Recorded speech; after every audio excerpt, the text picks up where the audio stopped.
This is the If More Let's Divide podcast.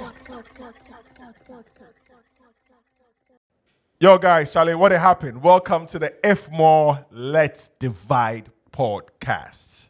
And Charlie,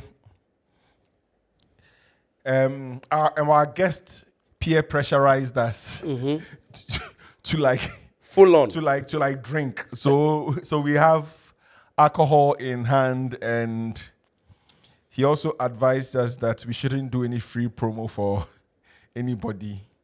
Yeah. But if you can see, you can guess what we are drinking on the podcast today. I miss our palm wine days, Charlie. We have to bring it back. For sure. Yeah, we have to bring it back. Charlie, Fred, what happened? We promise not to apologize for drinking. What happened, Charlie? Charlie, I mean, I'm excited for this episode because I don't know what to expect. Our guest today is his energy. It's infectious, is it right? Yeah. It's infectious, you know. I've seen him speak on so many occasions. In December, when we went for the GCR's event. Yeah, that was a dope event. Yeah, it was a dope event, and he killed it and held the crowd down. Yeah, and that was when I was like, Chai, this guy, we have to have him on the podcast one day. And I've been seeing him on our pages, you know, Twitter and Instagram, you know, supporting the podcast in his own small way because he has quite a following. Yeah. Definitely does. Yeah, and I thought he was a Gen Z. But you know be Gen Z. You know be Gen Z. I think he's borderline Gen Z. You know, I think he's a perfect mix between a millennial and a Gen Z. He's on the spectrum. Yeah, he's as a to Gen Z kakra. Right there. But yeah. No, I can see what you mean though. Yeah. Because there's aspects of what he's saying that is very relatable across lines to the millennials. Yeah. Charlie, and personally, I'm excited for this episode because I know it's going to be fun. Fire. I don't even know how to introduce him. But Charlie, guys, this guy, you know, if you are a Gen Z. If you are in the social circles. Yeah, if you're in the social circles, if you enjoy podcasts, because he has one of the buzzing, like his podcast is so buzzing, and we look up to, you know, that podcast. Ladies and gentlemen, help us welcome Joseph Nti. Yes, sir. Charlie. Yeah. Thank you for coming onto the podcast. And I mean, it was so easy, it was so smooth having, you know, Joseph here. Charlie, me, I know, say, you know, you have so many things going on, but when I slid into your DMs, Charlie, are you going to come on the podcast? You are done. And and you actually got like that time. energy. Yeah. You know, I'm a huge fan. Both myself and Kwame, you know, my co-creator, we're huge fans. I don't think what people say is very mature. I don't know what it means. Yeah, same. Do you know what it feels like to me when I listen to a podcast? It's like you finish eating fufu. You know, you don't want to do too much. Yeah. Just it's great to listen to, especially like when I'm driving. Yeah. And then it's great to listen to specifically on Sundays. Yeah. You know, you don't want to do too much because the next day you're going to work. Yeah. Wow. Dope. I really like it. So are you saying your weekends, your Sundays are for podcasts? Honestly, so Sunday is when I cook, right? I cook for the week. Oh, okay. And when I'm cooking, I listen to podcasts. Dope. I don't like music when I'm cooking. So I never listen to the If More Let's Divide podcast. I should be honest. One, because I work on it. I record it. I edit it, both audio and video. So I know how it sounds. I know what we said and all that. So I never listen to my podcast. Well, I listen to it in a way. Because Charlie, when I'm editing, rewind, play, should I cut this off, you know? So yeah, I basically listen to it. But I don't think I have listened to the If More Let's Divide podcast when it's out. Like I'll go to Spotify. I'll go to Spotify and play it. Do you listen to your own podcast? No. Really? It's because of the same thing and other things. So I also don't listen to it on the DSP. So what happens is like when I'm done recording, we send it to Kwame. Kwame's in America, and he works on it and everything. And then when it's done, I have to listen to it and give him feedback. That's when he's inserted like the sounds and all those kind of things.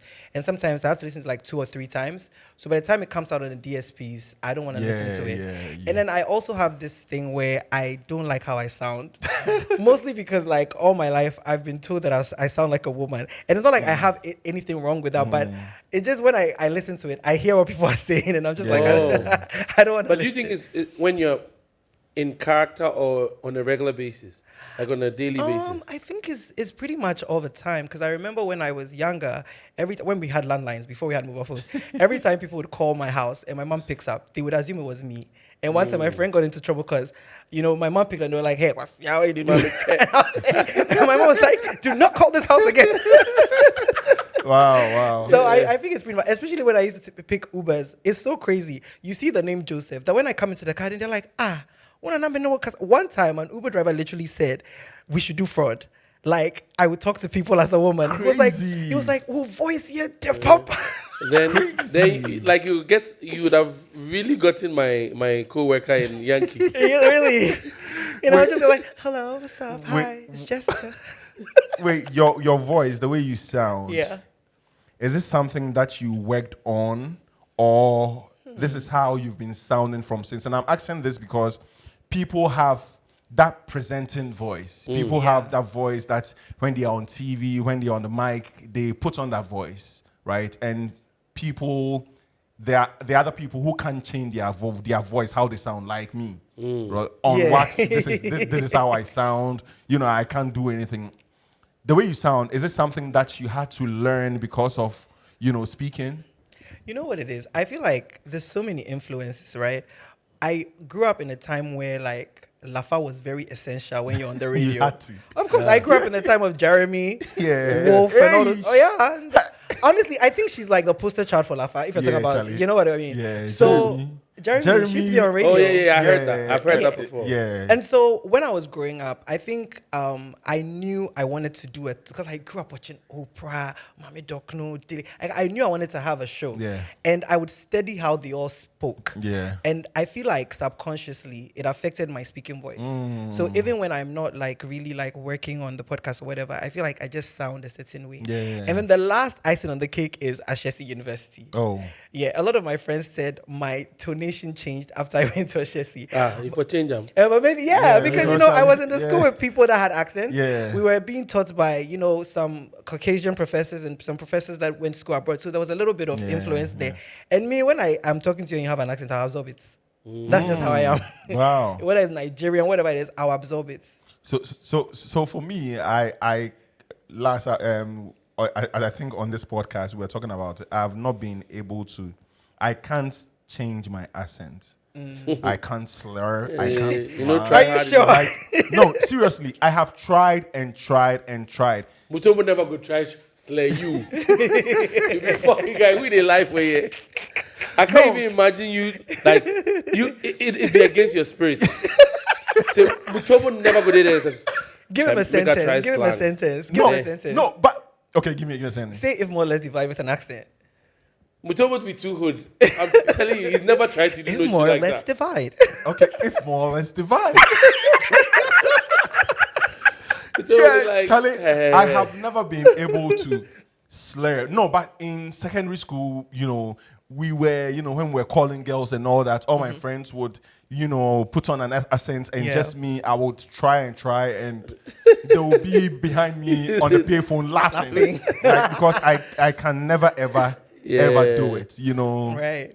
but hip hop is a big influence too. Yeah, true. So, talking about hip hop, Charlie. Or you were on accents. Yeah, you were on accents. like How you could never try accents? Or no, I'm lost. Charlie, alcohol is working. yes, very working. No, you were talking about accents, and I just said that Yeah. hip hop was a big Yeah. influence on the accents as well. And now talking about hip hop Okay. with Joseph. Yes.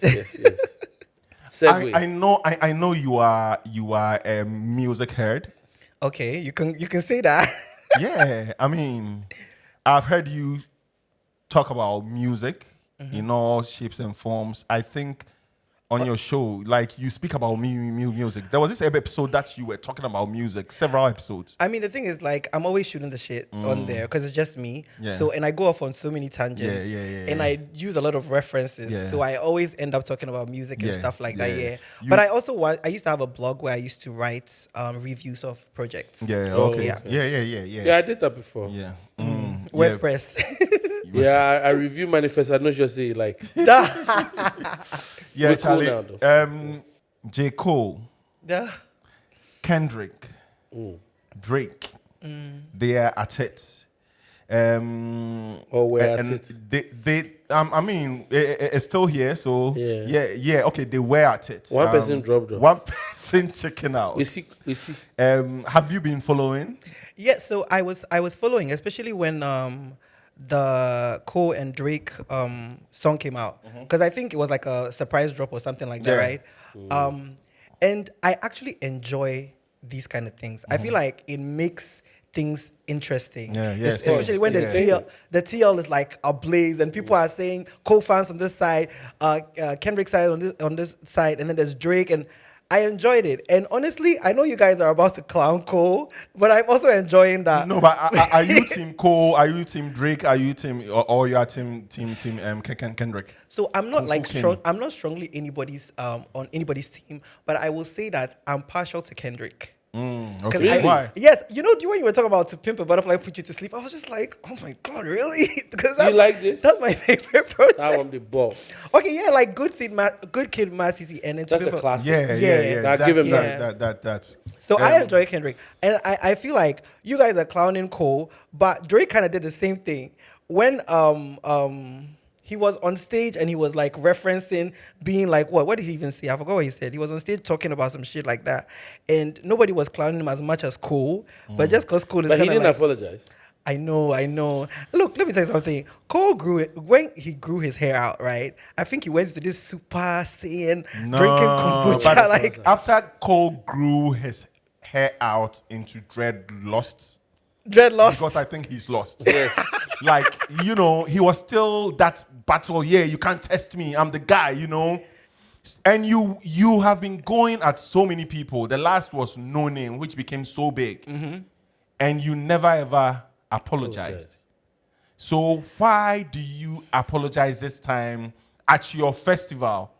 And you go like, oh, spirituality, I can't sleep. Hey, I wonder what Tupac would have said if he was here. Somebody said Cole fans are people who read self-help books. It's crazy. Nidalu, straight up. It is crazy. I mean, you, in a way, represent Gen Zs. I think most of your fans... Well, maybe, but I don't think I represent Gen Z because, like, the whole Sincerely Accra podcast is very nostalgic. We're always talking about like Miss Bell and Kudretri and like way back then. So what I'm trying to say is you blend like you swing both ways, millennials and Gen Zs, millennials and Gen Zs. So I mean, we can talk about anything with you. We are not Gen Zs. We are like Fred and myself. We are Gruskis. We are hardcore millennials. Okay. We are hardcore millennials. We were present when the 83 hunger. Okay, I don't know about that. Yeah, you see. Is that when there was the Rollins Kalabule era? Yeah. Okay. The Kalabule era and all that. Right. So I mean, with you, I know that we can swing both ways, and I'm kind of jealous.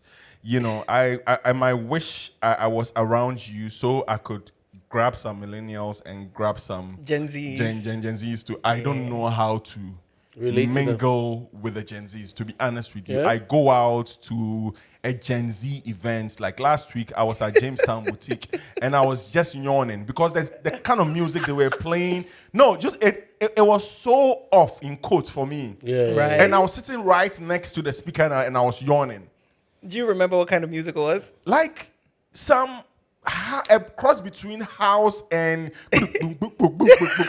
like they could play like for several minutes. And they will be lit for every single one of those minutes. It's the drugs. Yes. Yes. The drugs, they help them. So, Joseph, one thing I want to tell you is to be happy with where you belong. You are borderline Gen Z. Can you guess and my a age? millennial. Can you guess my age? For 35, 34, No. Wow, No no. way. No. 32. If you go 29 or 30. Really? Yeah. Actually, next week Wednesday, I turn 32. Oh wow, yeah. wow. So I was kind of close. Yeah. But most people say I'm 24, but that's because they don't see me without my hat. The hairline is gone. Yeah. You see it? Say the hairline is. Charlie- No, but you guys can just skate over this cold Thing, matter. yeah. No, I actually want you to share your Yeah, opinion have because to you say said my a lot. piece, Massa. Go I have in. to say my piece. Listen. The reason why this thing was disappointing is because rap is competitive, Very. number one. And the greatest of all time title that people are battling for comes with that. He who wears the crown. Yeah. Right? So if you say you are vying for the top spot, consistently in your music, representing that grit, that no one can mess with me, no one can fuck with this, I'm the hardest nigga alive, and then you get tested. Small tap. This one was not even tested. Because on the other hand, I don't think Kendrick even said anything profound. Fuck the big three, he's just big name. Yeah. That's lame, right? But you've been called out. Then you write a wishy-washy response. Yeah. It's like you are afraid they were holding your voice back with some, like Usongoli. Do you know what Usongoli Yeah, is? kites. Like they pull your voice back. Okay, nobody said anything. It was lukewarm reception. And the next thing we know, you can't sleep. Oh. That Do was you think maybe he was on drugs or something? no. No, I'm starting to believe that he realized he's not ready to face a real battle. Yeah. I think so too. Yeah. After all of the I feel like he's really positioned himself as I'm about it. So where from all of that all of a sudden? Yeah. I did see Ari Lennox come to his defense, and I'm starting to wonder if maybe like he has some people around him that are also speaking into his ear about you don't fight the brotherhood. I don't think so. In lyrics, NASA. It is, yeah. I You know, really get a- don't get a think so. ghostwriter. Like I mean, you know what? There's what I personally think. I think when he was penning down those verses or those bars, this is the hardest thing. The guys are gonna like it. I'm gonna go hard at Kendrick. Then it comes out and, I mean, people were, this some is good. people liked it. Yeah, people like me personally. I'm like, this is dope, but it was soft.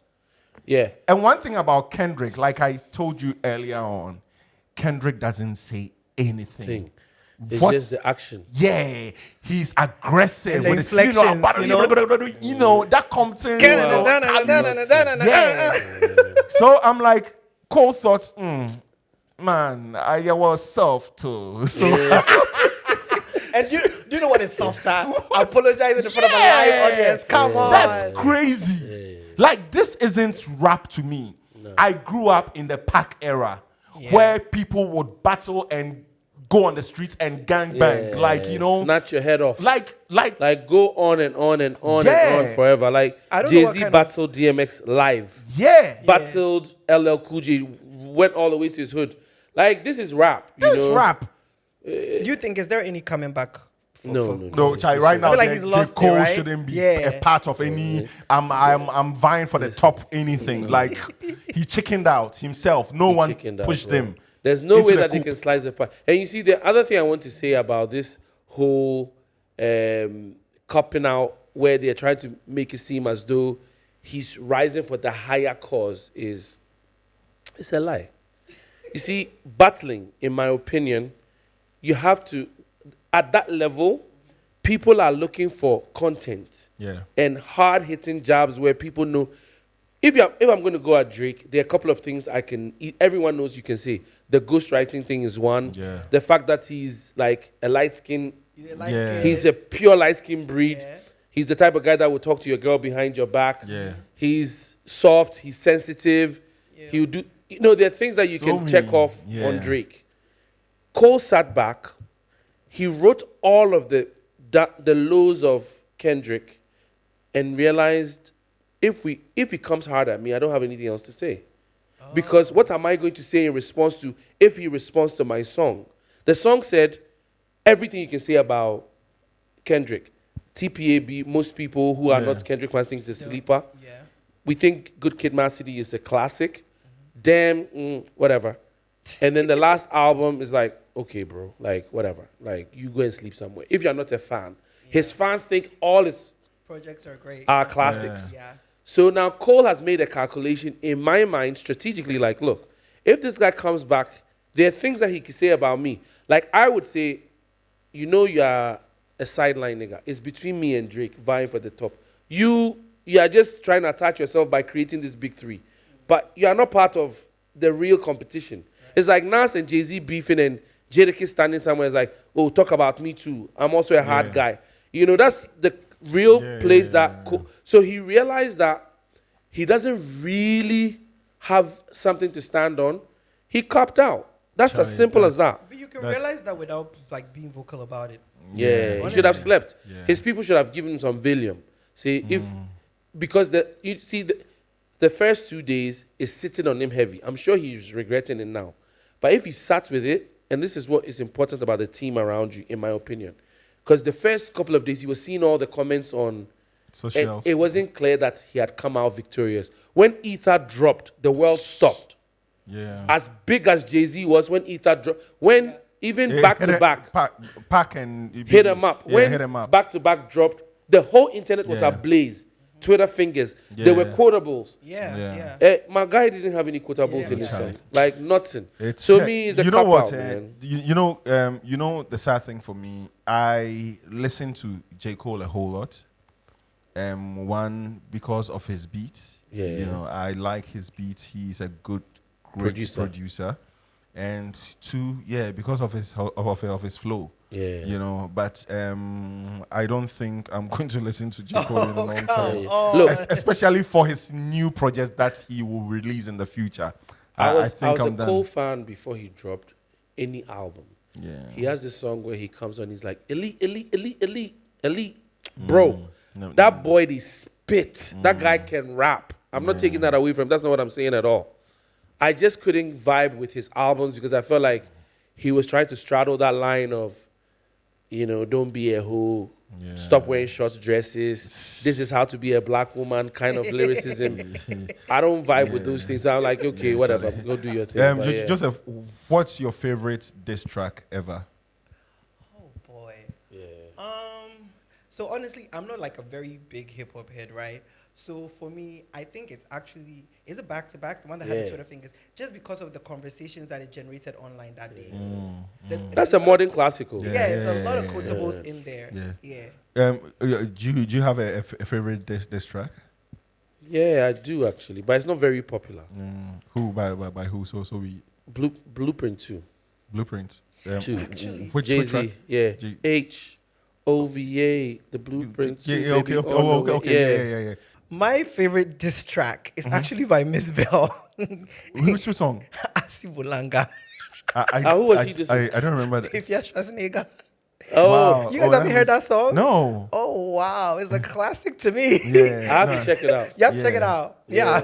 So my favorite diss track, Tupac's Hit 'Em Up. That's it. Number one. I'm a big Biggie fan, but I have to give it to him. It was a diss track that you could actually dance to.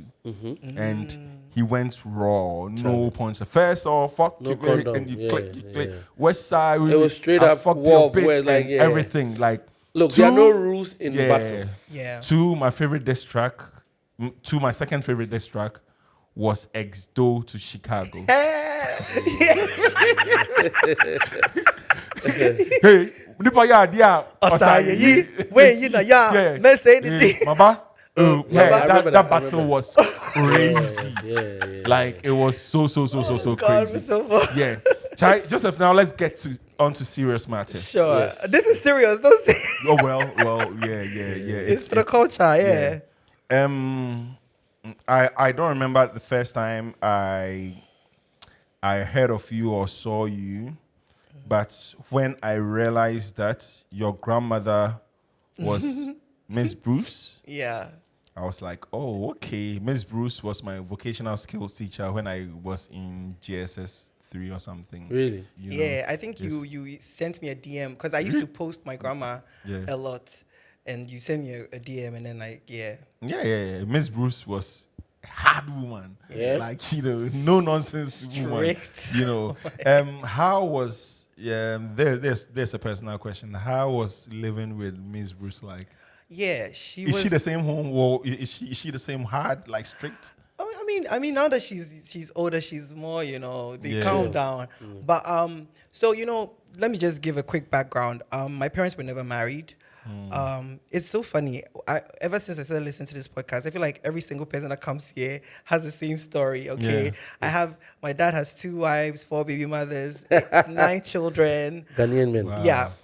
And so I grew up with my mom alone, and she, after sixth form, you go and work. Yeah. And at the point, she wanted to go back to school. So she went to uni.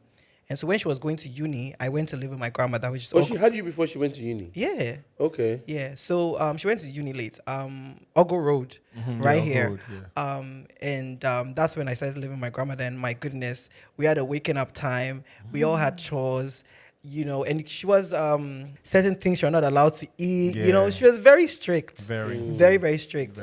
But I was living there with my cousins. It's like all her children came to leave their children with her. So we're all there as like, so it was fun. And then I used to do extra classes at Prince of Peace. I also know Prince of Peace. So yeah. Prince of Peace was right behind your For house. peace. That's what I used to call it. Yeah. So I do think that I learned a little bit of discipline from her in terms of like tidiness, washing dishes, all of those things. Yeah. That's an interesting thing because it takes me back to something you said earlier before about doing meal prep. And you just mentioned that your grandma does, what you call.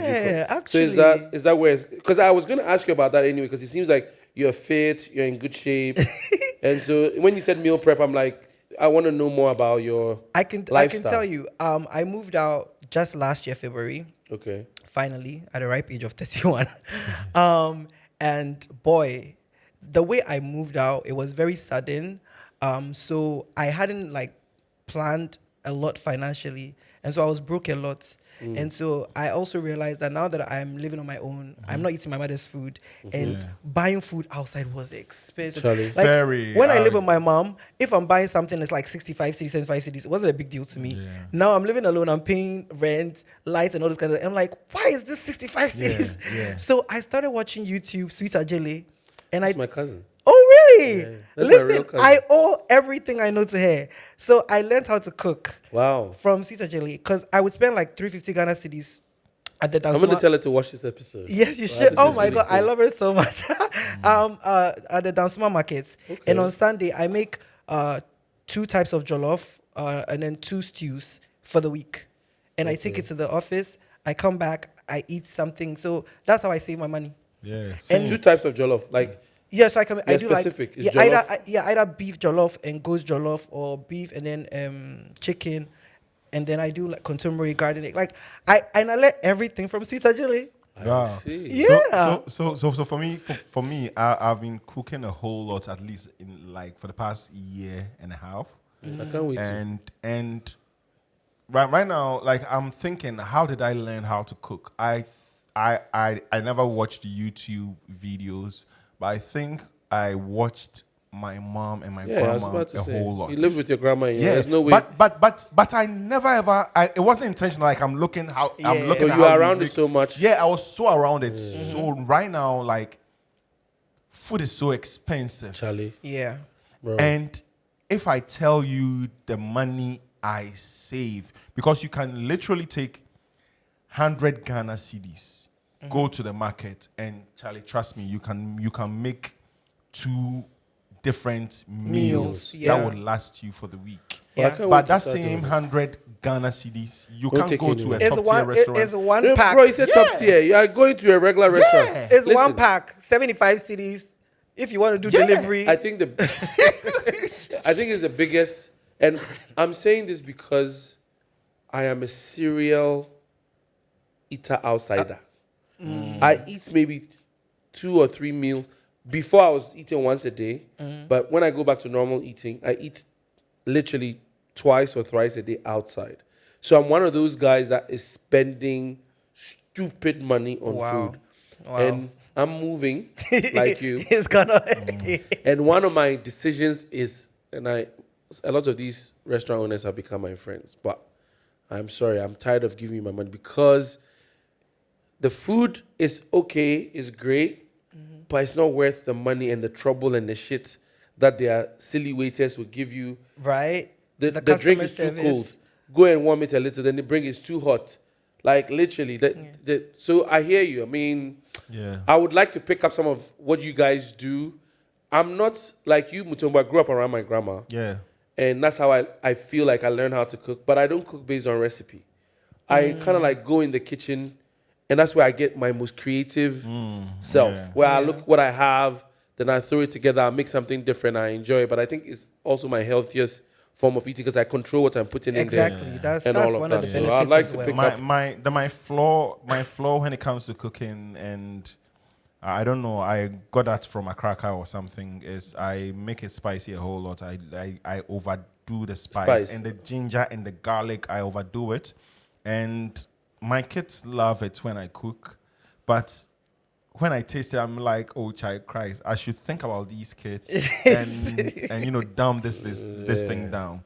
But I made some potato curry, vegetarian for my kids. My kids are vegetarian, and it tasted it tastes smelled amazing. really good. Yeah. I mean, they're small. So if after I'll go try it. When you were in Ashesi, you mentioned Ashesi a couple of times. Yeah.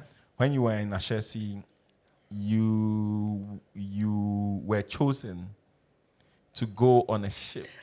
Yes. Oh my. The MV Explorer. MV Explorer, semester C. Which was traveling from South Africa to Ghana. Yes. Back then, I think in 2014. 2014. And- Wow. and Research. your duty there was to share Ghana's culture. Yeah. So that means you were like a tour guide in quotes. Yeah. I want you to tell us about that experience.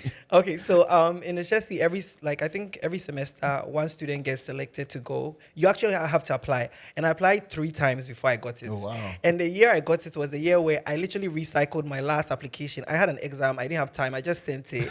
I went to interview, I didn't really think about it. That was the year I got it. Wow. And it was also my first trip. It's funny because a lot of people think like there's someone who actually thought I was American. Yeah, it's a lafa. It's a lafa. It's a lafa. I'm sorry, the packaging is working.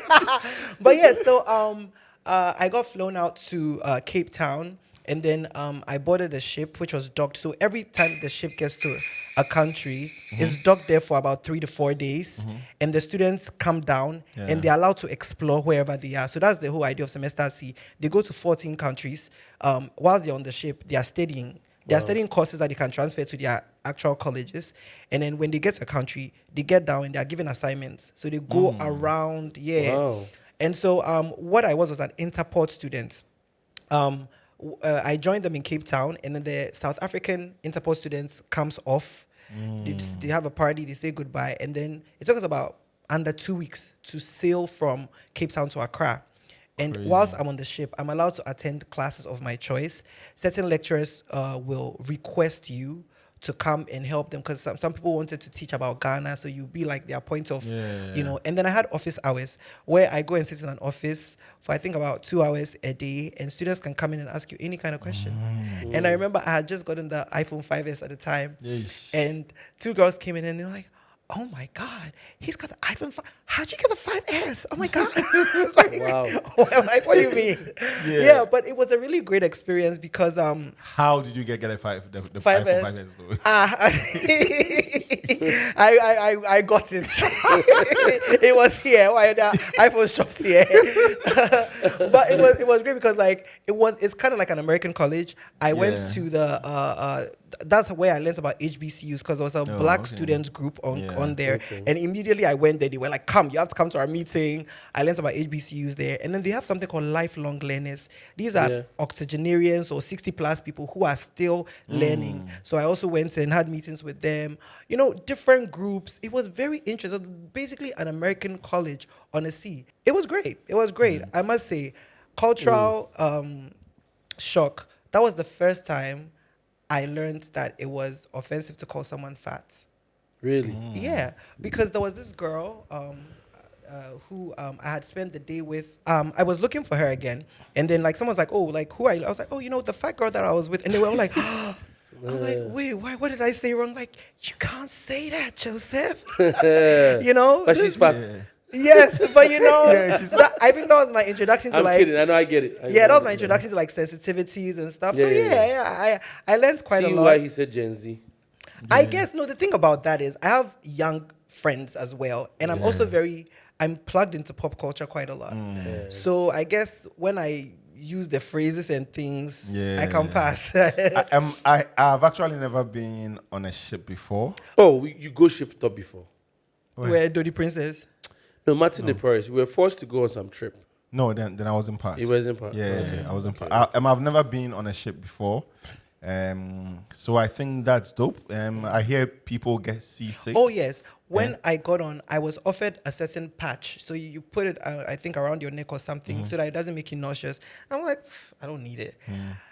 The ship set sail, and I started throwing up. So I had to go and get it. Really? Yeah. And one of the coolest things, like you can be walking in the hallway, right? And then the ship will like make a movement, and the ship, like everything goes like this, and everyone moves like you're sliding. And they were acting like it was Electric normal because slide. they've been on it for a long time. So you all slide to the left, you slide to the right, and they stabilize, then they keep walking. And I remember the first time I was like, oh my God, and everybody was just normal. I'm like, oh, okay. Yeah, I would have panicked too. Yeah. But when I was on the ship, I don't think that happened. Oh, have you been on a ship? Yeah, it was an organized thing. Martin de Paris, Yeah, we had to go. I forget the name of the trip, but I had one of these funny names. Now, Joseph, I want to ask you something about your experience. This experience that you just described. Yeah. We've been privileged to have a few Ashesi alumni here with us, and it feels like that system is churning out some of the most progressive, forward-thinking people in current Ghanaian culture. I don't want to limit it to an age, but it feels like, to me, those of you who attend that school have a completely different outlook, perspective, and whatnot. So I'm trying to understand how you feel about the influence it's had on you being a stand-up comic or a stand-up comedian. Do you consider yourself one? Oh my God. The funny thing is, not yet. I've just had one stand-up show, guys. Oh, that was it? No, the one on Mosaic was like me testing the waters, but I actually had a show on February 24th. Oh, so I was about to even say that I feel like you are your own genre, because what I see in terms of stand-up comedy in this country is either they are hardcore tree local language speakers, or they are the what's the guy's name? He's our senior. Kra. Igro. Ibi Boomer. He's one of the most popular comedians. KSM. Yes. So, and you have the KSM kind of jokes where it's like, okay, dad joke, like, bye. Yeah. And you are representing a new generation where the sense of humor is very different from the local language one and then the older generation one. So me hearing that is now your first take on it, I'm changing my question a little bit. Okay. The question is, how do you feel like Ashesi impacts you and then your peers, the people that you know that went to that school, and how they express themselves in the world? Right.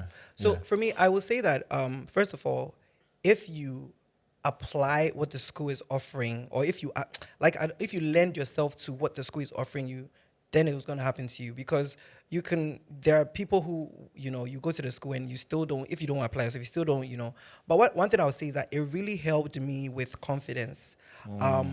Like I was saying, when I was growing up, because of my voice, and I'm also like effeminate. I have a few effeminate tendencies. Or, should I say a few? What am I talking about? So I used to just keep to myself, because I hated hearing the comments and stuff. And when I went to Ashesi, every semester you are doing presentations.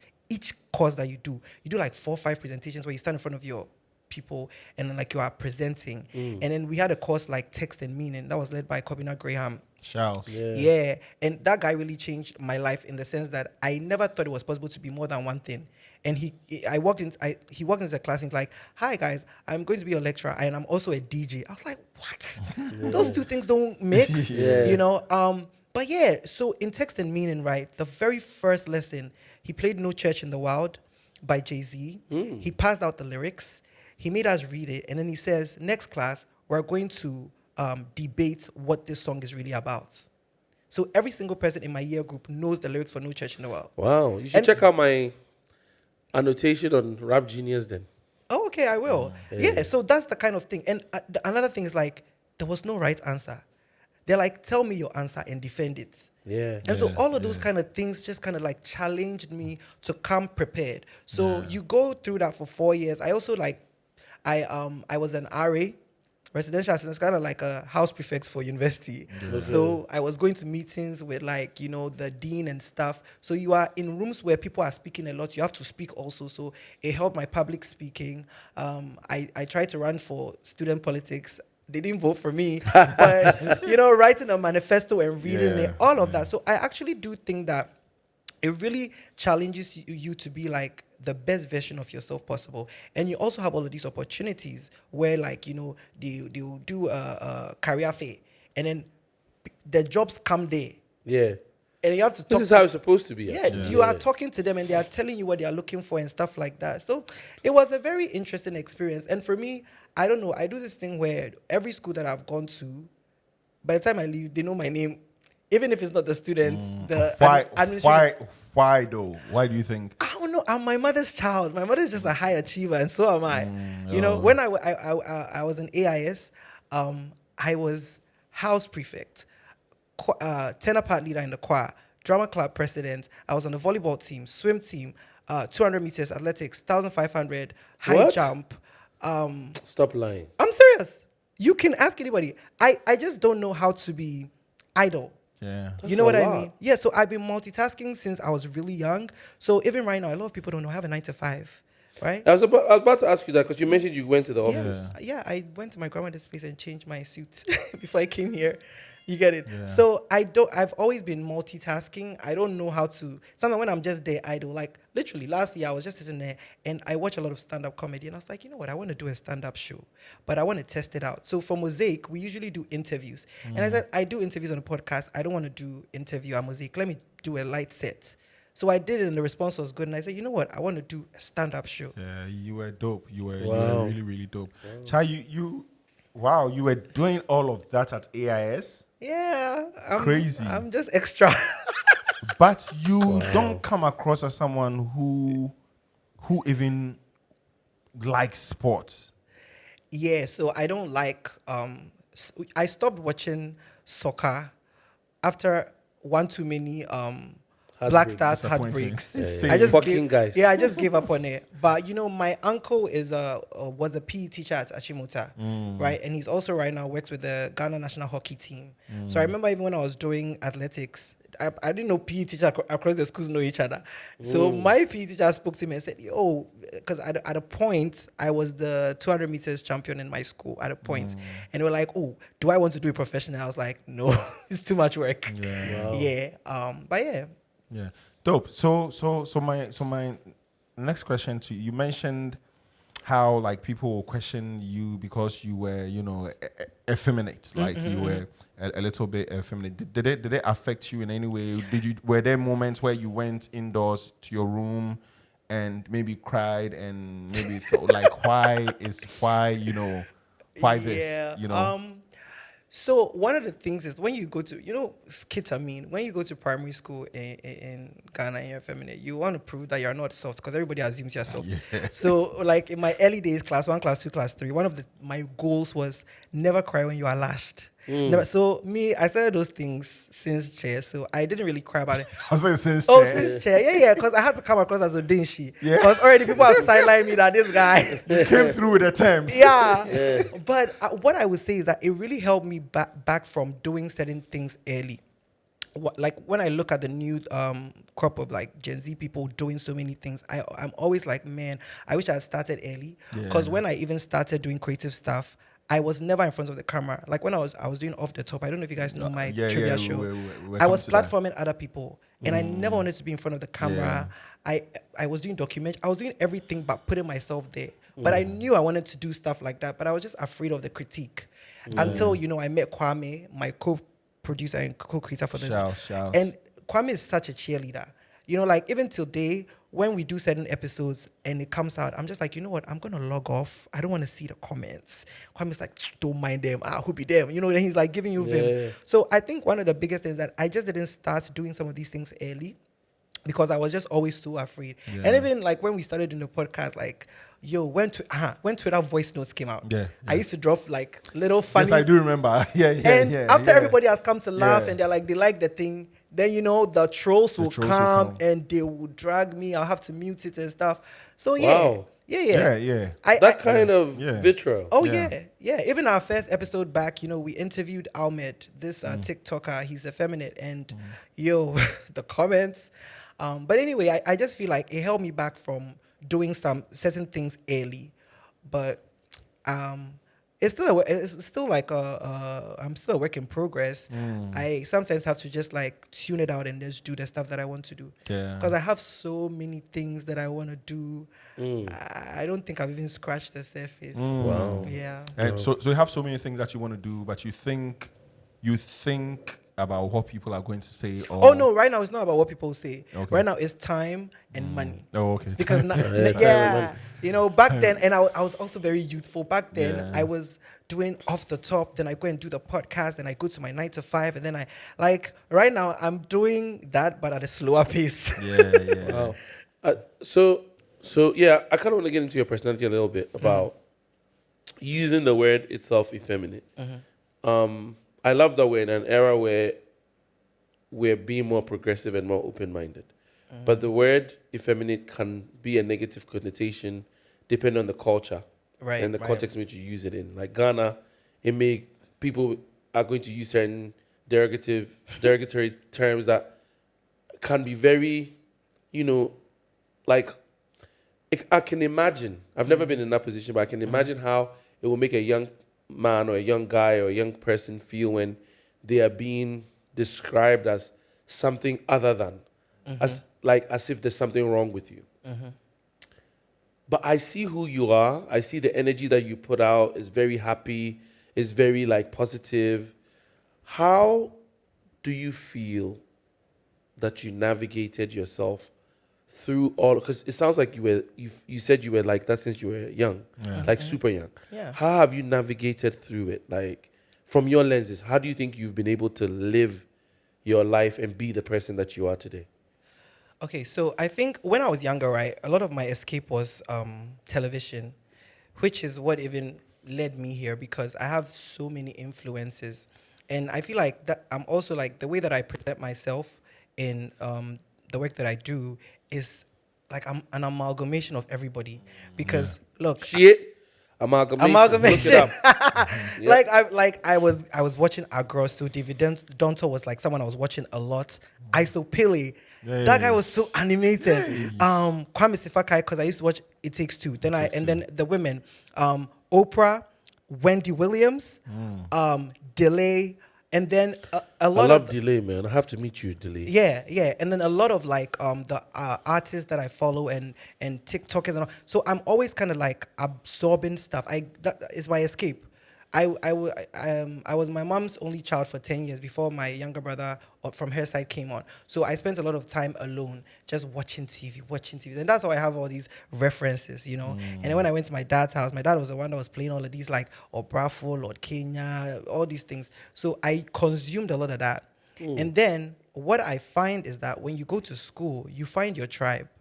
There were people who were watching the same soap operas that I was watching. So when I come to school in the morning, we're talking about what happened on Passions last night. Rosalinda, those kind of things. So what I find is that my friends gassed me up a lot. I remember we had this WhatsApp group and I was the kind of person that something has happened, J. Cole, and I sent a voice, I'm like, guys, have you heard the diss track? Da, da, da.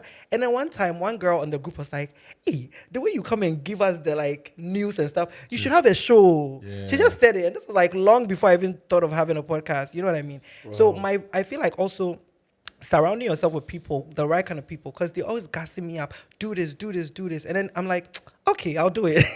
And then you do it and then you realize that just not your friends like it, other people do as well. People who don't even know you. And I think that's just how I've navigated it. You know, I won't say that negative comments don't affect me. I'm human. I can see like 100 people saying yes, yes, yes. And then one person says the most vile thing. And that's what I'll remember for like the next 2 days. So now I'm very intentional about trying not to read comments and stuff. And that's hard for me because I believe in building community. You know, so I have to read the comments back. Yeah. Wow. Dope. Wow. That's crazy. and it's especially here in Ghana, like, you know, being like who you are, how you act, and you being in the faces of everybody, and you know how vile and how mean people can be, and you are still doing this. Nothing, Charlie. Kudos. Yeah, that's Like, brave heart. It is. You are brave. Dope shit. No, Really? like you are so brave. Yeah. You are so brave, and there is. So, how shall I say this for you to believe me? Hey. But I will say this. I think off the top I was one of them listeners who had the notification on. Oh, wow. And I would, seriously, like it was crazy. I really enjoyed that show. Is it still on? No. No, but the episodes are on YouTube. We're just doing new ones. But I've watched every single, Wow. off the top episode. Like, it was fresh. It was colorful, like colorful in quotes. Like it was, you never knew what to expect next. Okay. Very, I'll very check it out. innovative. Check it out. You know, so I was one of them listeners or watchers of, off the top. And for a long time, I wasn't, getting any notification. I'm like, oh, guys, these guys. After what's up? COVID. Yeah, I'm just like, these kinda- guys, what's up? But you didn't stop there. Sincerely, Accra. Yeah. I want us to get into your podcast, Sincerely Accra. The first thing I want to ask you is, who is the brain behind your logo? Oh, okay. So it's a guy called Matt. So, we are signed to a network. We started a podcast signed to a network from Jump. So they have a designer, an in-house designer at the time. He was called Matt.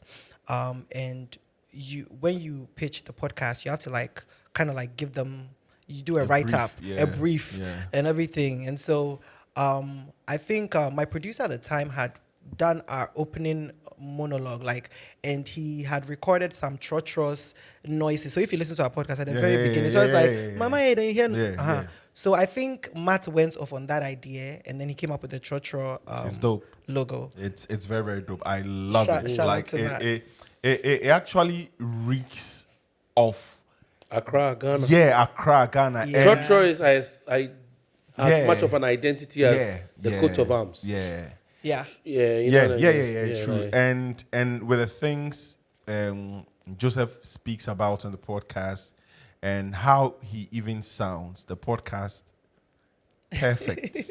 How difficult has it been running, your podcast? Boy, it's so to begin with, right? This wasn't even the idea. The first podcast I listened to was Serial. I don't know if you guys know Serial. It's about this guy who had been wrongfully convicted of murder, and they were doing a series on him, trying to see how they could get him out. So Kwame and I had this idea to do an investigative podcast where every season will be about one topic. And the first season was going to be about the saga of the returnee. So we're going to talk to Ghanaians who had left the country and come back and do maybe the first episode is about sex for the returnee. you had fucking. Yeah, right? The next episode. So that's what we're going to do. And we interviewed a couple of people, and I realized that Ghanaians are not truthful people at all. I'm talking to this guy. You say you've been living outside the country for 5 years. You've come back now. You're living with your mother. And I said, how has that affected your sex life? It's okay. That's not good for a podcast. You know what I mean? So I said, And it's also not honest. I'm like, Kwame, this is not going to work. So at that time, Sierra Leone was like a big thing. So go to Sierra Leone all the time. And I was like, you know what? Whenever I go to Sierra Leone and people are drinking, like people can walk up to you and talk to you and those kind of things. I was like, we should switch the interviews. Maybe let's do some Vox Pop stuff. Kwam's like, yeah, I'm with it. So we came up with a couple of questions. The very first episode, it was how long should a man last in bed? So I went to Sierra Leone. I waited till people were late. I started asking people, and all of these niggas were lying. Oh, 1 hour. Oh, 45. Oh, 2 hours. And you know what happened? Full-time work. Yeah, as they were saying it, right, I was responding. I was like, are you crazy? So I kind of like set the tone for how it was going to be without even knowing, because it was so ridiculous. And so I sent a recording to Kwame, and Kwame is like, yo, I like it and everything. So the second time around, I go to ask people questions, and I wasn't giving my responses, right? And I was like, I don't like what you have done. Like, you have to interact with them. And so that became our signature thing, you know. It's been tough, but the thing is that because we both have 9 to 5s, we were very intentional from the jump. We cannot do a weekly podcast. Since we began, it's always been 2 weeks because we need a time. I have to record here, send it to Kwame. Kwame will now edit, and then, you know, I don't even know what to say. We didn't even see money from the podcast until 5 years in. Crazy. When Spotify. How long have you guys been out? 7. Yeah. What? Yeah. Oh shit. I've been 7 That's some years, serious friend. shit. This year, 7 years. We, like, I remember we just got it was the funniest thing. We got an email from Spotify, and they're like, Spotify is awarding grants to podcasts in Africa, blah, blah, blah. Do you accept? What's that? Do you accept? Do you accept? What do you want us to say? Because I guess there was an option, like if you say no, then we'll go to the next person. I don't know. I was like, Kwame, really? So yeah. Do you accept? Yeah, of course you have to. So some people would decline. Yeah. Because maybe they don't want undue influence from Yeah. Spotify or whatever. But we Ghana people, you can give us t-shirt and we'll vote for the next person the next day. We know the bills. I take money so what? They were not going to give us any influence. They just wanted to help, like, push podcasting in Africa. So that was the first one. And then after that, Afro Nation reached out. They're like, we're going to do backstage interviews. We want Joseph to do it. I was like, what? I'm sitting next to Tiwa Savage, Oxlade, all these people. I remember pinching myself the whole time because it was a big time production. They flew a whole production company in. Wow. They are briefing us. We had to go there like 48 hours before to see this. It was a big deal. And I think after that, we just started getting a few brand deals and things like that. So that's 5 years in, you know? Yeah, that's crazy. And it's been a lot of like sacrificing time, family events, and even your personal money just to put it into the podcast. That's the grind, man. That's what we are doing. You know, when I walked in here, I was like, wow, it's your house. I thought it was, you know? So I really, it's a lot, but I feel like we enjoy it. And the funny thing is, somewhere along the line, I kind of realized what my purpose in life is. It's to entertain. So it started out being a job, and now I just enjoy it, especially during COVID. You know, I had this whole depressive state where, you know, the podcast is very joyous. Yeah. And unfortunately, if you're going through any type of issue, you still have to record. So I can be like sad, upset, or whatever, and I still have to come and be like, hey guys, welcome to Sincerely Accra. And one day I was like, wow, this podcast actually makes me happy. No matter what is happening in my life, when I come and sit down and I'm recording, I just get happy. And I just, from 2020 going, I was like, yeah, I'm fully plugged in. Because at first I was doing it in and out, you know. I want to talk about a little bit of, I love where Mutombo started with you from. Now, the logo. But I think the name is super dope as well. Sincerely Accra. It's like when you write a letter. I got it. Yeah. But what's interesting to me is about something that you said, that when you go out to talk to Ghanaians, you felt like Ghanaians were not honest and you ain't getting the right feedback. And your title is also suggestive of, I want to get the truth sincerely, you have to be sincere, right? Wow. But I used to experience that when I was a young blogger, writing things and feeling like my peers weren't engaging with the truth, but they'll be hitting me up backdoor DMs and say, yeah, Charlie, I love what you said, but they'll never comment. It's literally the reason why I stopped writing on a blog. So I wanted to know what the thought process behind the name Sincerely Accra was.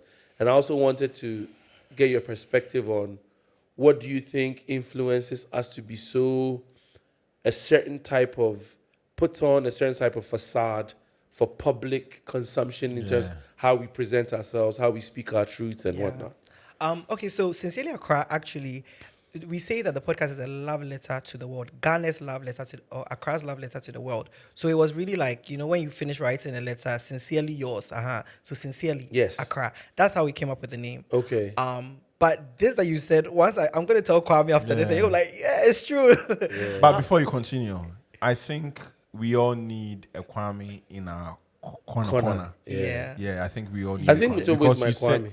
Oh, really? Okay. I mean, insane because sometimes I go like, I'm boring Fred, Jesus Christ. Yeah. And sometimes I'll call him, what's up? I'm like, Jesus, because I brought this thing on Fred and I'm like, oh, yeah.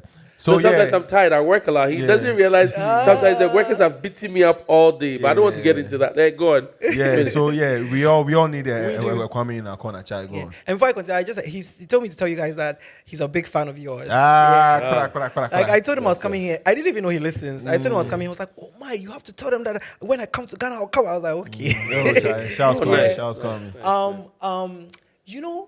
Our socialization. I since we're children, a child is supposed to be quiet and not heard, that whole thing. Even when you start to question your mother with the truth, or they will beat you, keep quiet. So I think it really does a number on us. And I have this story that I always tell. I remember around class 5, there was somebody that had been brought from America. When you are being recalcitrant, they will bring you to Ghana to come in school. Yeah. And we do this thing where Americans are naturally very confident and loud and stuff. Yes. And we just branded this person as, this person is too loud. This person is too loud. Too known. But now that I'm older after the fact, I'm looking at this person was just turning up for themselves. Yeah. Because there were certain things that teachers will be doing and saying to you that it's not right. Yeah. It affects your morale. It affects your confidence. And that's where the issue is. We start to kill people's shine and light and things when they are very young. So now they're old and they feel like they have to present themselves in a certain way. I remember last year, I ran into somebody and they were like, I like your podcast, but I feel like the things you talk about is private things. People shouldn't be. I'm like, what are we talking about? Oh, things you do in the bedroom. I was like, what do we do in the bedroom? Because sleeping is one of them. He couldn't even get himself to say sex. Yeah. And he's a grown man.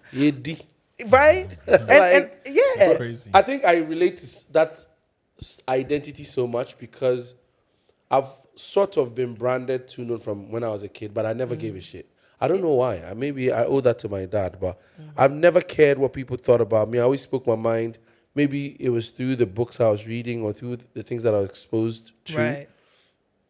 But I 100% agree with you about the culture that we live in, and I think it's a consequence of why we are where we are because we're comfortable with lying in broad daylight. Yeah. Now, to segue to a question that I have.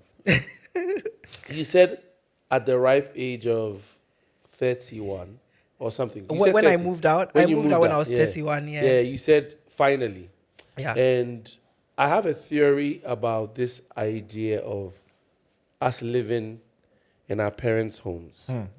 Charlie. Yeah. I'm there. Yeah. Okay. I'm in the process of moving out, but when I moved back to Ghana, I love the truth. I wasn't in a position to go and get a place on my own. Yeah.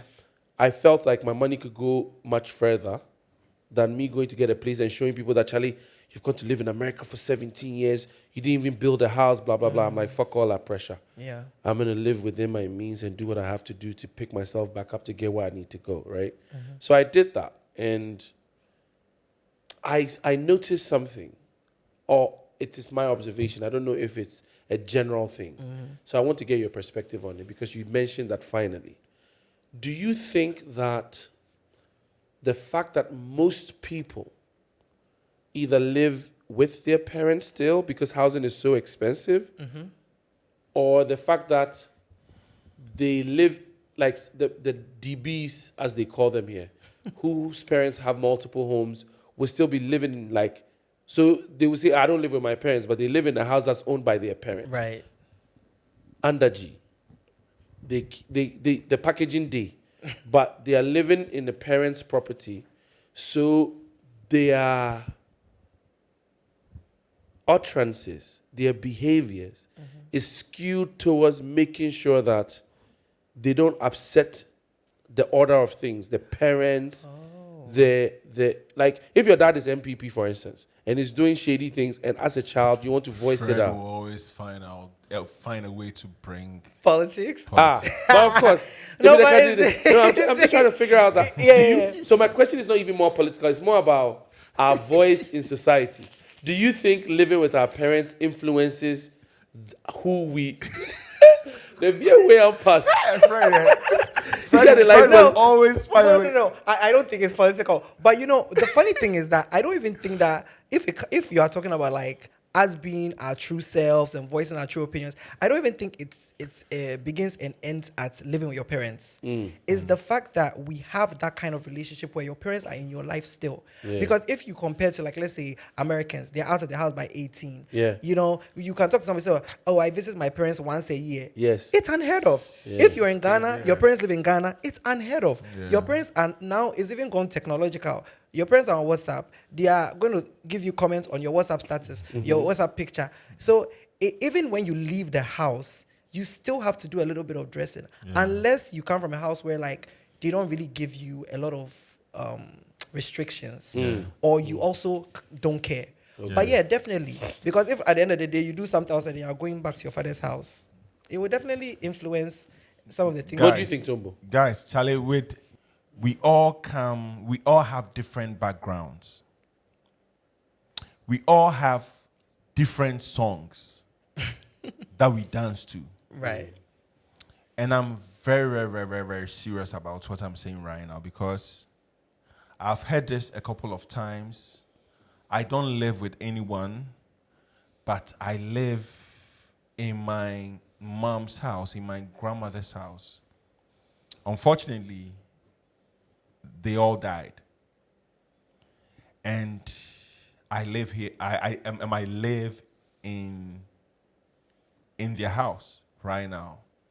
The house, quote unquote, is mine now. I'm taking care of the house. I'm paying the bills, I have plans for the house and all that. I don't care. And I'm saying this, no one should care about what the next person is saying about who they live with or about what they are doing with their lives. Of course. And it's plain blank period. We all came, like no one came to this world with you. No one knows what you are going through. You don't know what someone else is going through. If I think that living, and Fred, you are so blunt about it. If you think that living in your mother's house or in your father's house is going to help you reach a goal, why should you let what someone else is saying affect you? Ever. Right. Yeah. It's about, do you know what this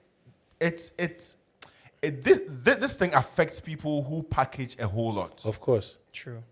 If you know me well, I don't care But about that's shit. why I love you, because you see, package. And you came and I was like, if you had come earlier, I was walking bare-chested in my shorts with no belt. all the time. Like walking up and down And the I love street. your neighborhood, actually. You know, That people community. know me like this year, and nothing is going to change me. Like tomorrow is a weekend. You find me sweeping the Tomorrow's gutters. a holiday. The beer has kicked in. Yeah, tomorrow. Sorry. Holidays are weekends. Yeah, Holidays exactly. are weekends. Yeah, the week is over. Me, I've accepted because Thursday, Friday, holiday, then Friday over, then they will shop long weekends. Charlie, what I'm saying is that, right, you are going to go down an abyss if you listen to what People say. think and people say about you. Yeah. Yeah. You mentioned that your mom had you before she went to university, Yeah. which was very interesting to me. Was she a teenager? Oh, was no, she was 29. 29. Yeah, because they do sixth Oh. form and then they work. Yeah. Okay. So it was at okay. a point in her like 29, 30s. 29, they be grown woman, like it was a point in her 30s. She wanted to go back to school. Because I was going to use this to try and hold my people to book. I was going to tie it into saying that a young mother who raised you, but what do you feel about what's currently going on in the Ghana community with the Wulamo and the Oh boy. Yeah. and the young girl? But still, we can talk about it. What do you think about it? So there's this funny thing when it comes to like, we have this idea that, we don't want to lose our culture because we are becoming westernized. But I feel like we always have to keep interrogating culture, especially when there are certain practices that are harmful to people. Of course. You know, there's a country recently that is trying to return or make FGM legal again. I've forgotten the country. Uganda? I don't remember. And then they were saying it's their culture. And it's their tradition. Yeah, I'm like, really? You see, I'll say this. I'm sorry if it comes off arrogant, but unintelligent people stick to tradition and culture in the sense of rigidity and ritual. Yeah. Culture is dynamic. Yeah. Traditions are dynamic. It's just that the going wisdom of the day or the era is what has determined that this is tradition. Because the people of that time, with all of the information they had, thought that this is the right thing to do. Exactly. And they pass it on.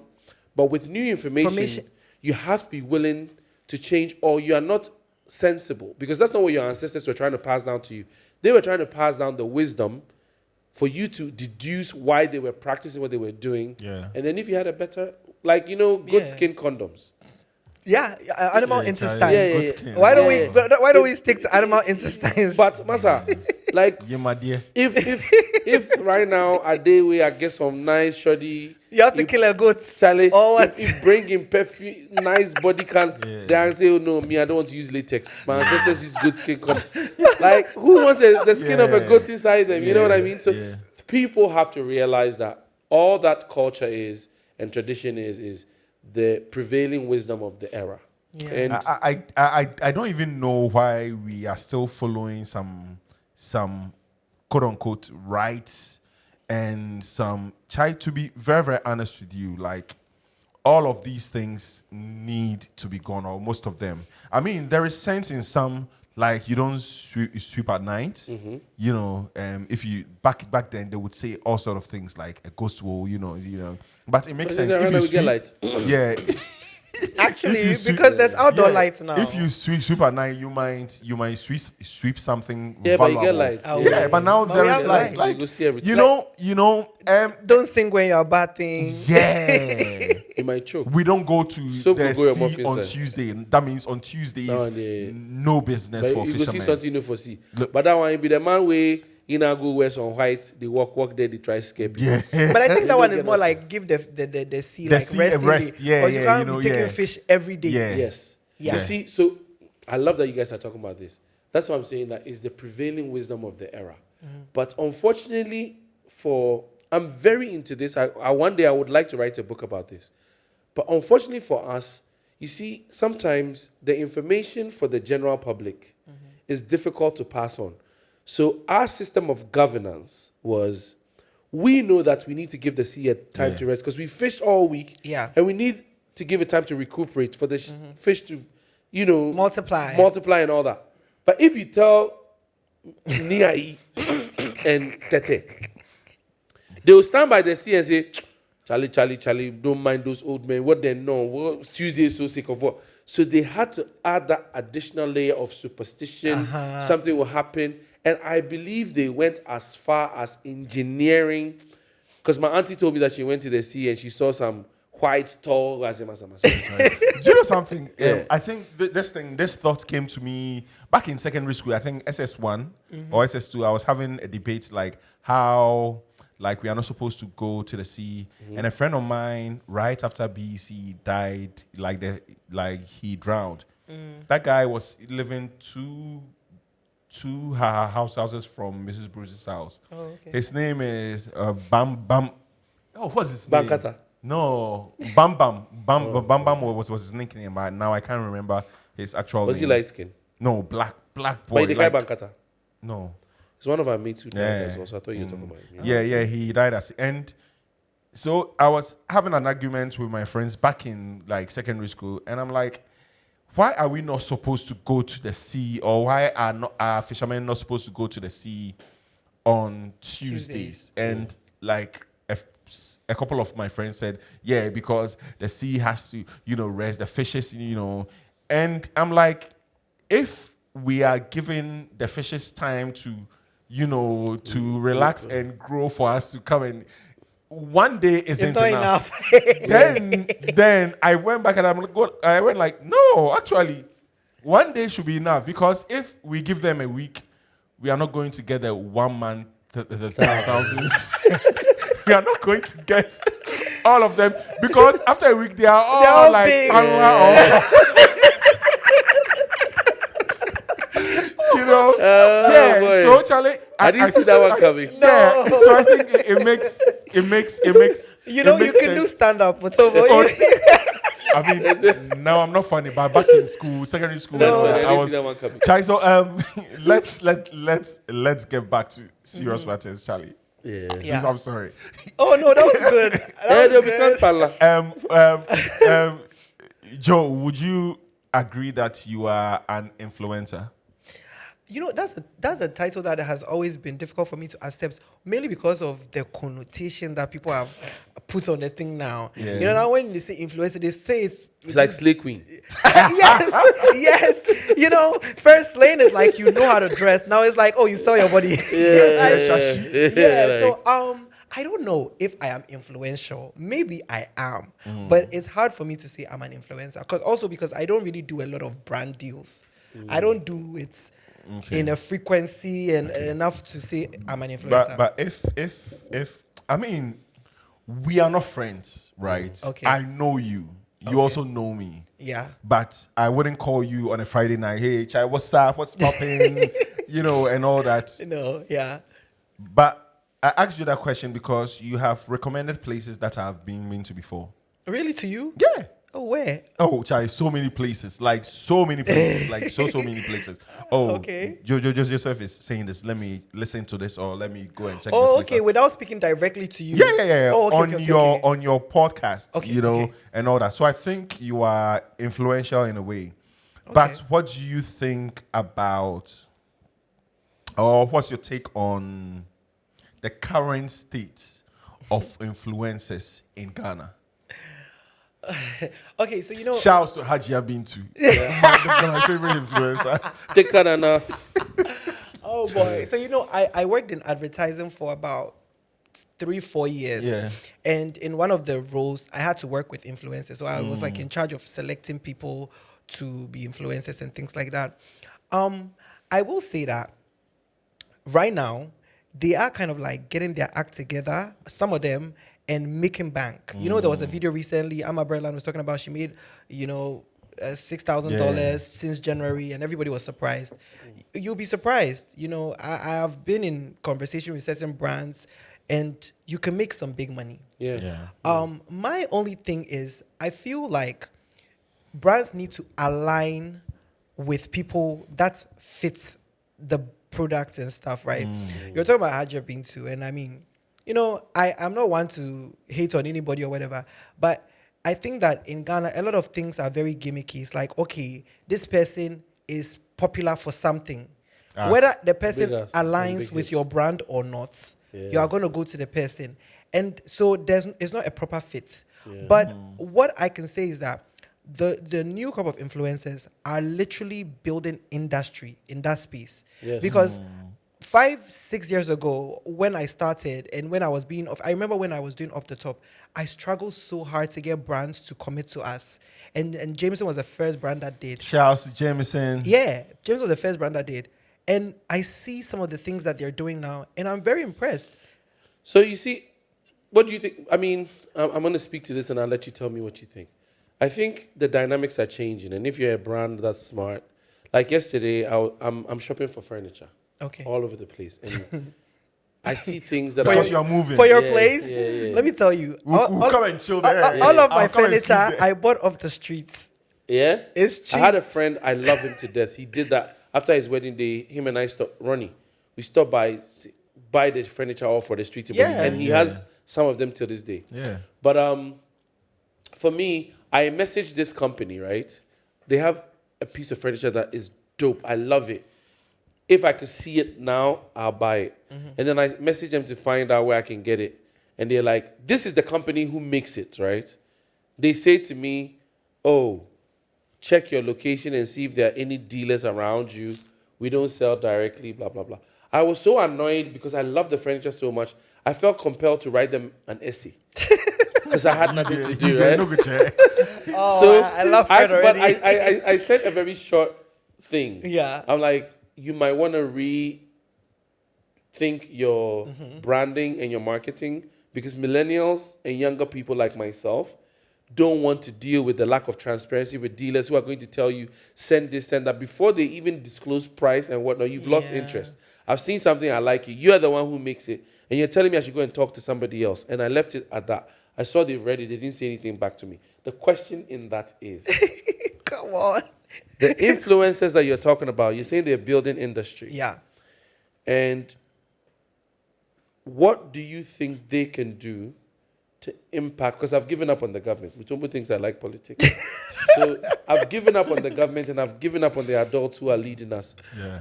Because That's really great for your BP. yeah, I tell you. like honestly, what do you think young people with access to things like avenues like this, industry like this, and technology like this can do to shape the future for us in a better way? For example, with influencers, right? I think that when they get into these rooms, they need to tap into their confidence and their individuality. I'll give you an example. When I was working in agency, right, most of the brands will give you a pre-written caption. And they tell you that give it to, let's say, 6 influencers who are different, have different target audience, and they're supposed to write the same caption on their thing. And it doesn't work. Yes. Right? And the way things are, because, we are meek and whatever, oh, okay, because this is what they say we should do and they'll give me money, then you should just take it. I need influence. Look, even though, let's say, you and the next person appeal to the same age group, in that age group, maybe you are a beauty influencer and someone else a travel influencer. Yes. You need to be able to go into rooms and say, this is not going to work for my audience. Can I write you my own caption? Can I propose even a better way to do it? They'll say, post 3 photos. Photos won't work for me. I want to do it this way. If they start doing that, right, they know what they are about. They know what their selling point is. It will change the dynamic of influencing and things in that state. But if you're looking at on the general scale, how young people can contribute to changing things in this country, I think, keep speaking up. Because if there's anything that I've noticed, just in the last few months, I'm realizing now that every time we're very vocal about stuff online, we get a press release. Every time we get a press release. And in all of my adult life, I haven't seen a government respond with like press releases and stuff as much as these people. It may not mean anything, but it means like they are listening and they're also a bit afraid of the PR. So they always want to do something.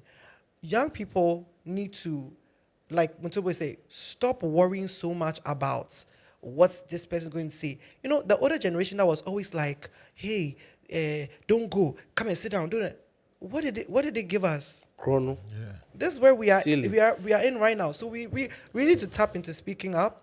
How do you think they can organize themselves also in terms of structure so that they can protect their craft, their careers, and also by doing so, then maybe the economy that they've established will be more long-lasting? Because if they can divide and conquer, the brands will always come and divide and conquer. Yeah. But how do you think they need to organize themselves in a way that they all set the tone that this is the baseline, this is what we do, this is how we do it, this is how you're supposed to approach us? The professionalism of it is what I'm asking about. I think collaboration is very key. One thing that I've noticed is like in Ghana, people are always trying to say, I'm the first one who did it, or I'm the only one who did it. I learned something from s04. She was talking about how when she was coming up, she was always trying to network in bigger circles above her, and she realized that these people don't give a shit about her. So she would rather align with people who are also on the same level as her, trying to make it big. And then they can actually work together. I'll tell you, from my years of doing Off the Top, I used to have a lot of guests on there. And for me, strategy was, if there's someone that's trending a little bit, you bring them on the show, you get numbers, blah, blah, blah. And I remember I reached out to a couple of people and they said, I remember one person said, oh, I'm trying to establish myself as a brand before I collaborate with anybody else, so no. Because it was giving oh, you want to come and take my shine, my and I see that a lot. You're not going to go far if you don't exist in an industry that is together. Of course. And I know the Nigerians get brought up a lot, but I'm just looking at just their film industry alone. You see one person make it to Netflix, and before you realize, other people are on All Netflix. of them. They open the door. Keep Now the that door they've moved open. to Amazon, everybody. But in Ghana, it's like 2 or 3 people are there. And the gatekeeping is a lot, because let's say if you have the link to get into Netflix and there are other filmmakers, why are you not, And so I just really think collaboration is very key, because when you start to collaborate and you're putting other people on and there's numbers, that's when you have industry. Me, that's how I see it. And that's where you're stronger. And that's where you get stronger. Leverage. Yeah. So for me, I mean, every time I see a new podcast pop up, I'm always excited. Kwame and I literally, what we do, hey, there's a new, we're always excited, because we come from an era when we used to go out and say, listen to Cecilia cry, on the Apple thing, because of space, people delete the podcast app. Because back then, nobody knew what it was. So now you have a podcast and you're trying to tell people, and they don't know where to go. And then you realize that, they've deleted it. Or like re-download it. But now there's, if more or less divide, there's other ones. And it's fun. There's so many, when we start, and we're not the first. When we started, there were so many podcasts out. They just didn't sustain. Stick it out. It's tough. And I feel like it's financially draining. It's a lot of things. My first podcast was the Department of Sound. That was like. If it wasn't for Mutombo, I wouldn't be doing any podcast. I tried it behind my computer, and I tried to upload one day. I said, "Fuck this shit." Like I tried to put it on YouTube, bro. I go come 4 hours later, the thing reach. That bar that shows it load. He did the beginning still. Yeah. I watch it. I'm like, I'm not built for this. Like, fuck this shit. Yeah, I'm not technical. So I love doing this podcast. Did you just have you ever gone blank on stage or on your podcast before? Like you've had live podcasts, your last one was with the Fear. The live shows. Yeah, the live shows. Have you ever gone blank? So here's one of the reasons why I love the fact that I have so many influences, right? And people like Oprah, David Johnson, those people, they are very professional. They rarely ever but that's why I'm so excited that I found Wendy Williams. One thing I realized about Wendy was she makes mistakes and leans into it. And so I've worked it into my material. If I go blank, I'll literally be like, oh my God, I forgot my material. And on the spot, I'm making fun of myself, and they find it funny.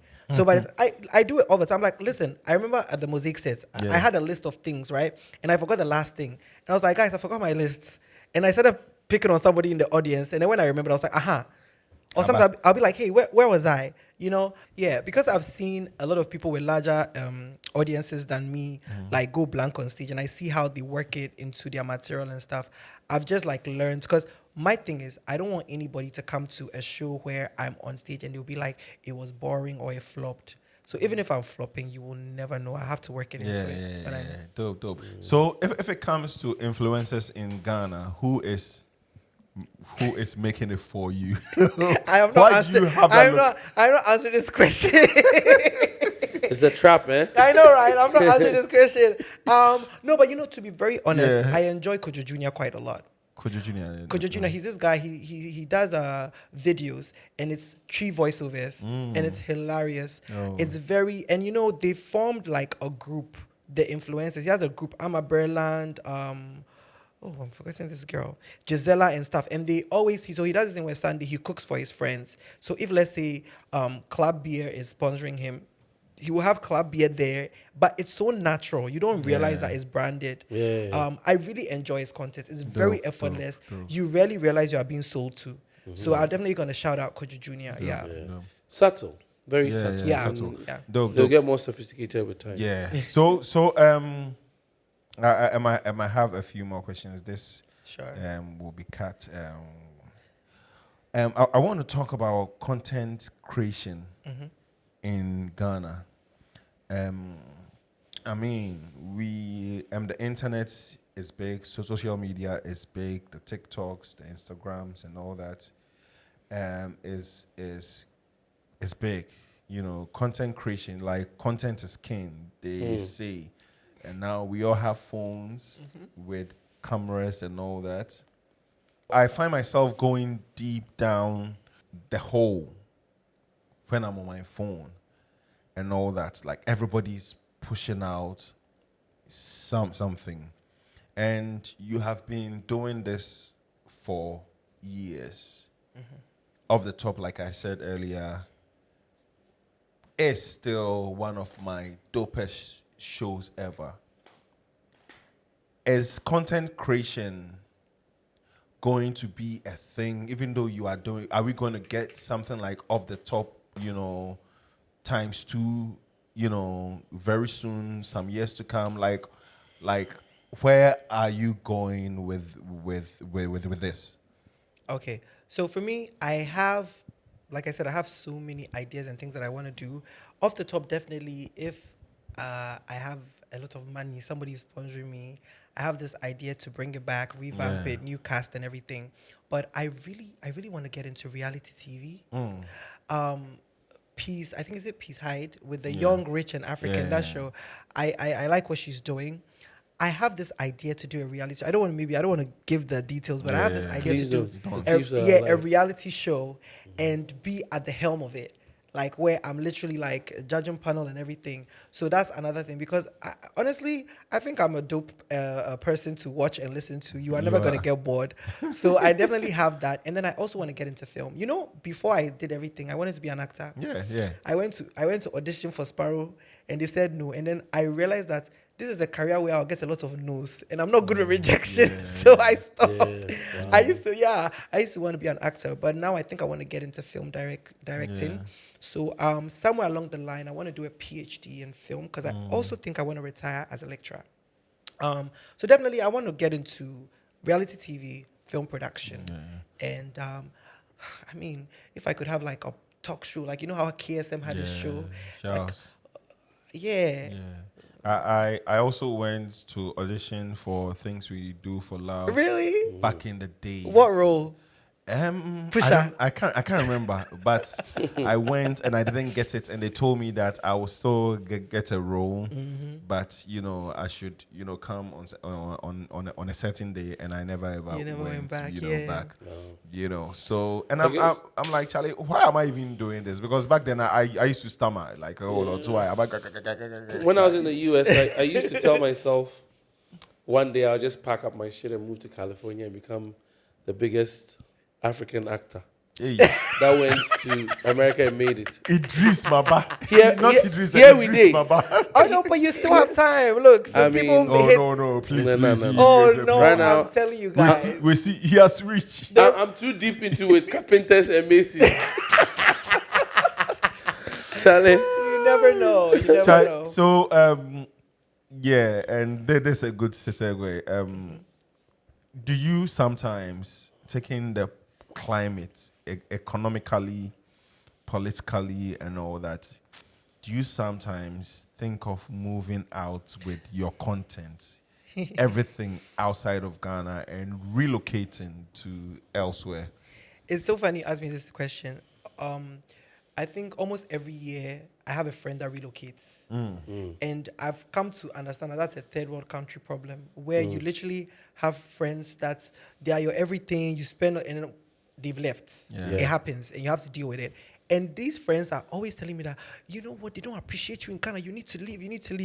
And it's going to sound funny, but every time I've left Ghana, right, I don't spend more than 2 weeks, because I have to eat fufu. I have to eat fufu that has been pounded, not neat fufu. And I also I love my grandma so much. Every weekend we go. I don't post her as much anymore, but I like to go there and go and worry her. I have 2 dogs. When I think of leaving, it's just a lot. I don't mind vacations, but to relocate and all of that, it's just a lot for me. So I don't know, maybe I haven't reached my tipping point yet. And also for now, even when I think about leaving, I'm always like, okay, what are we going to do with the podcast? It's Sincerely Accra. We've spoken about, pivoting. Sincerely Accra goes to UK or whatever. But sometimes it's just we are building something here. I'm part of it. And so I don't know. I haven't really gotten to the point where I want to leave yet. But it has crossed my mind a few times. But what's your take on the recent LGBTQ bill that they discussed in Parliament, and they presented the documents to our president to sign, and he's saying that's nah. It's typical majoring in the minors. We have real issues. You know what I mean? But what I want to say is, I have realized that maybe it's by design, because it has become very obvious that most of these like media houses are owned by people in government. So maybe they can't really like delve into things the way they want to, or they can't have like actual people who will come and educate masses properly. But we tend to platform people that have this very myopic view when it comes to all of this, like same-sex attraction and stuff like that. It has been reduced to anal sex because they know that that's how they are going to get the masses to get disgusted and then just get up and start to be violent. Yeah. You know what I mean? And I don't know who started this conversation about marriage. LGBTQ people just want to exist without feeling afraid to go out because they're going to be attacked just because of how they present themselves or just because of being. Yeah. And because we know the hot button issues that is going to get Ghanaians upset, every time we platform these people who come on, they push that thing. Yeah. You know, to have, I said this on my podcast, you are, there was a journalist that was interviewing Professor, I think, Kajepo, and he said, oh, I heard pansexuals are people who have sex with bread. Come on.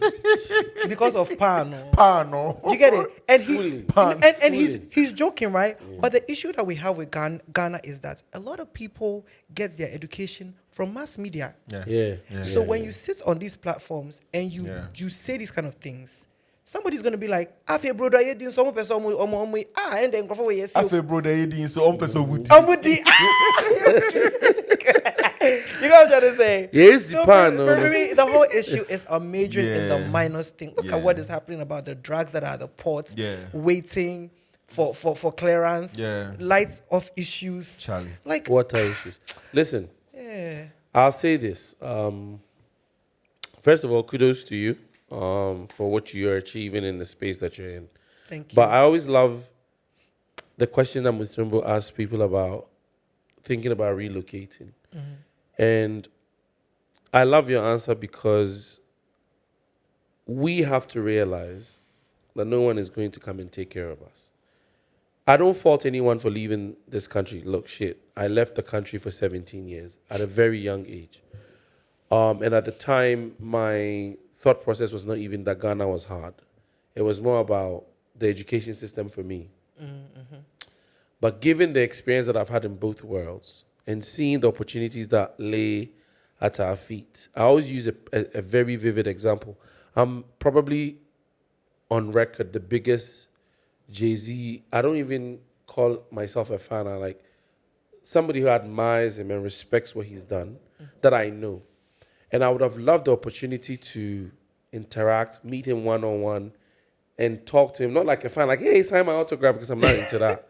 But like to actually, pick you have his a conversation. See, dinner with Jay. So you pick dinner. You pick dinner with Jay. No, give me the money. Fuck that shit. I'll take the money and find my way to him with some of the million. But I was sitting in America. This is America, where Jay-Z is from, and what made me realize the importance of home. And I don't know if people are going to appreciate this, but I'm going to tell you. My brother, who is somewhat involved in the entertainment industry, actually, let me not say somewhat. He is involved in the entertainment industry, was going backstage to meet Hove. Oh. I put him onto Hove. I put all of my brothers onto Hove. I'm the oldest brother. Okay. And I'm sitting at home and they're sending me photos and shit. I'm like, hold up. What? What's going on?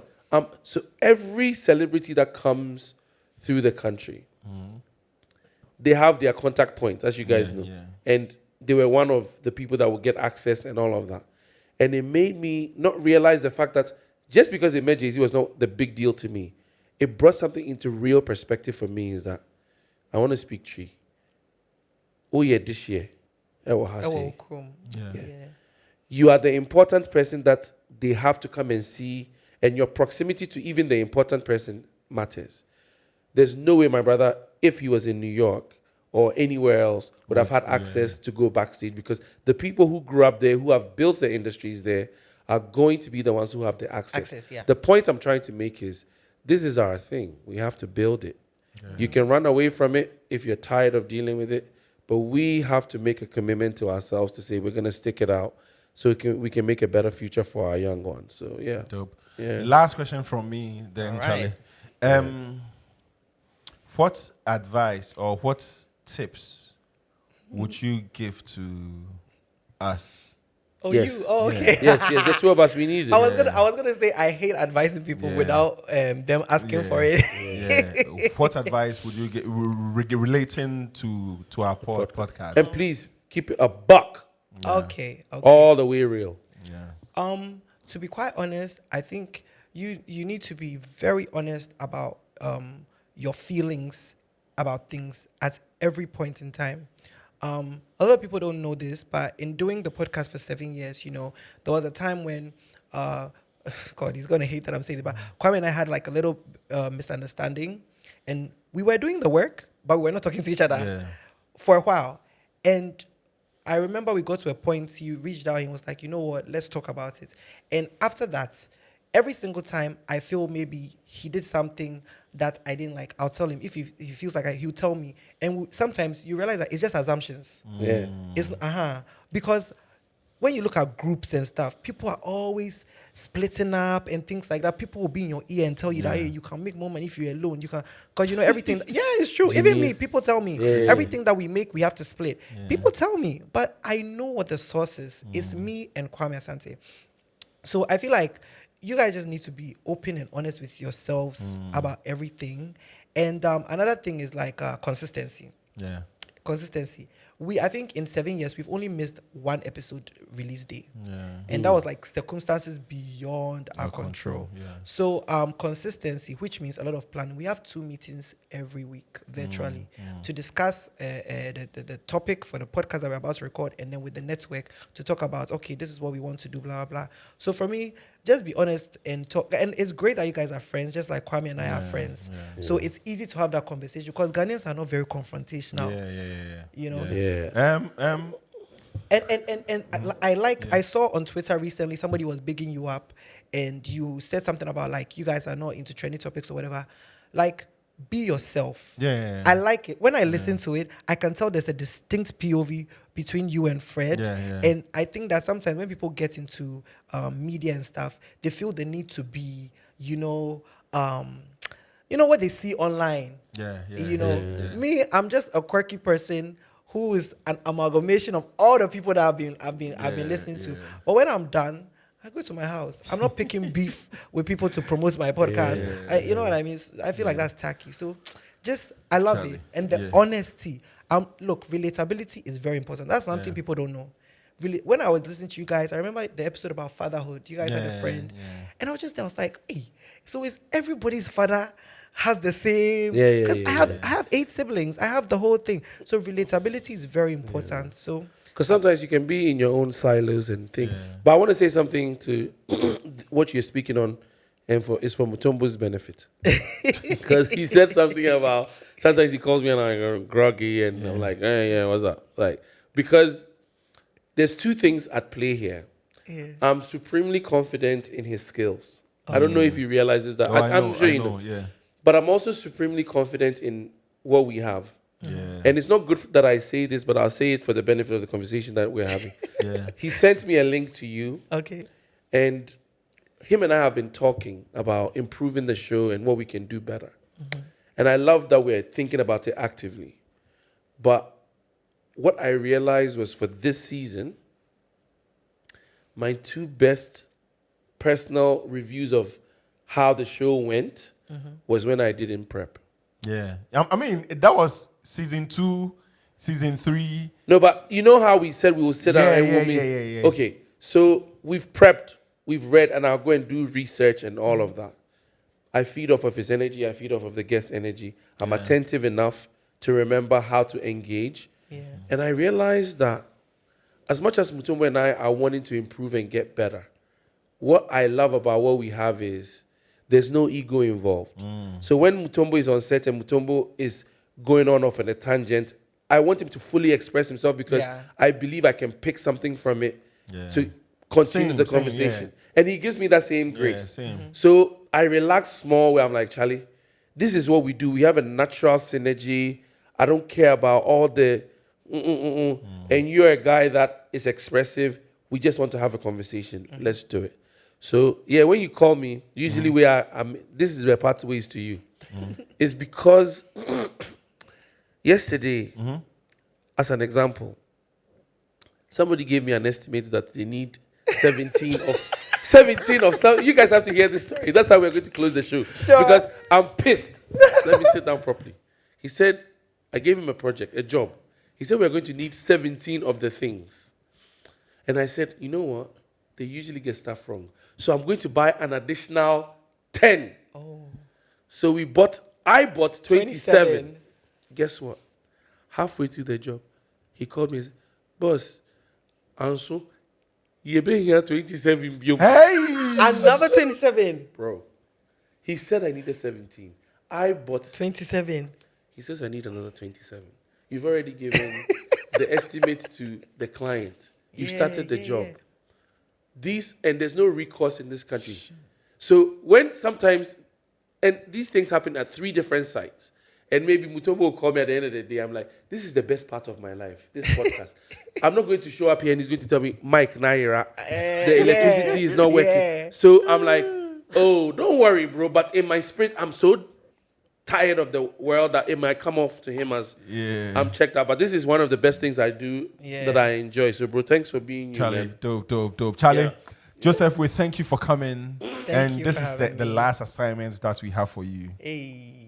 You are going to sign out for us. Oh, really? Yeah. That's actually a dope idea. I love that. And my last words are, this is the If More Let's Divide podcast. Fred. That's it. And Fred will take over. So whatever you say, end with, this is the If More Let's Divide podcast. Fred.